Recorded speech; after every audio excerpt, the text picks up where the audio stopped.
இல்லறத்தில் வாழ்பவன் எப்படி இருக்க வேண்டும்?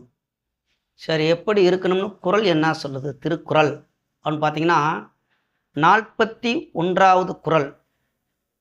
இல்வாழ்வான் என்பான் இயல்புடைய மூவருக்கும் நல் ஆற்றின் நின்ற துணை அப்படிங்குது. யாருக்கெல்லாம் இருக்கு நம்ம கேட்டிங்கன்னா, இல்லறத்தில் வாழ்பவன் என்பவன் அறத்தின் இயல்புடைய உதவி செய்து, அறத்தின் இயல்புடைய பெற்றோர், மனைவி, மக்கள் அப்படின்னா நீங்கள் பெற்ற பிள்ளைகள் ஆகிய மூவருக்கு நல்வழியில் நிலை பெற்ற துணையாவான் அப்படிங்குது.